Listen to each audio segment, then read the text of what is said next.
Hey, welcome back to Bible in a Year, Day 50. Genesis chapter 19. The two angels came to Sodom in the evening, and Lot was sitting in the gate of Sodom.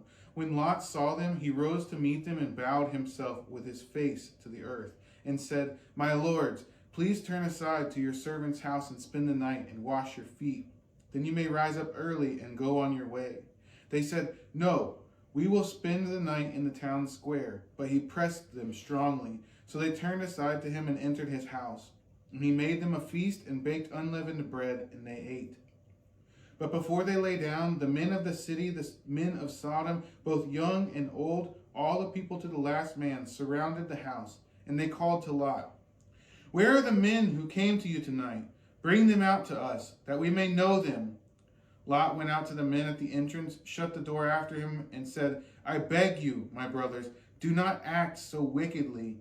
Behold, I have two daughters who have not known any man. Let me bring them out to you, and do to them as you please. Only do nothing to these men, for they come under the shelter of my roof." But they said, "Stand back." And they said, "This fellow came to sojourn, and he has become the judge. Now we will deal worse with you than with them."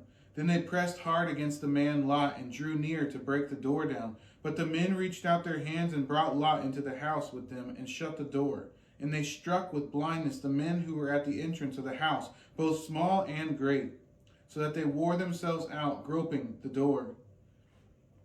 Then the men said to Lot, Have you anyone else here? Sons-in-law, sons, daughters, or anyone you have in the city? Bring them out of the place, for we are about to destroy this place, because the outcry against its people has become great before the Lord, and the Lord has sent us to destroy it." So Lot went out and said to his sons-in-law, who were to marry his daughters, "Up, get out of this place, for the Lord is about to destroy the city." But he seemed to his sons-in-law to be jesting. As morning dawned and the angel served Lot, was saying, "Up, take your wife and your two daughters who are here, lest you be swept away in the punishment of the city." But he lingered. So the men seized him and his wife and his two daughters by the hand, the Lord being merciful to him.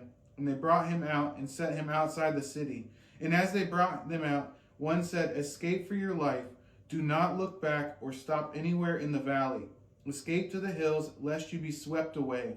And Lot said to them, "Oh, no, my lords. Behold, your servant has found favor in your sight, and you have shown me great kindness in saving my life. But I cannot escape to the hills, lest the disaster overtake me and I die. Behold, this city is near enough to flee to, and it is a little one. Let me escape there. Is it not a little one? And my life will be saved." He said to him, "Behold, I grant you this favor also, that I will not overthrow the city of which you have spoken. Escape there quickly, for I can do nothing till you arrive there." Therefore the name of the city was called Zoar. The sun had risen on the earth when Lot came to Zoar. Then the Lord rained on Sodom and Gomorrah sulfur and fire from the Lord out of heaven. And he overthrew those cities and all the valley, and all the inhabitants of the cities, and what grew on the ground. But Lot's wife, behind him, looked back, and she became a pillar of salt.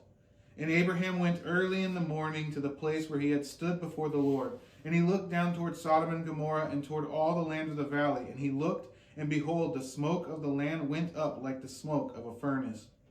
So it was that, when God destroyed the cities of the valley, God remembered Abraham and sent Lot out of the midst of the overthrow, when he overthrew the cities in which Lot had lived.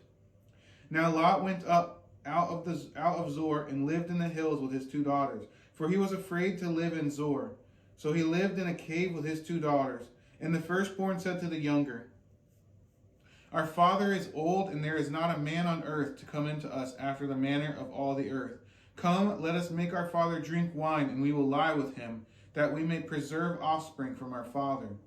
So they made their father drink wine that night, and the firstborn went in and lay with her father. He did not know when she lay down or when she arose. The next day the firstborn said to the younger, "Behold, I lay last night with my father. Let us make him drink wine tonight also. Then you go in and lie with him, that we may preserve offspring our father." So they made their father drink wine that night also. And the younger arose and lay with him, and he did not know when she lay down or when she arose. Thus Both the daughters of Lot became pregnant by their father. The firstborn bore a son and called his name Moab. He is the father of the Moabites to this day. The younger also bore a son and called his name Ben-Ammi. He is the father of the Ammonites to this day.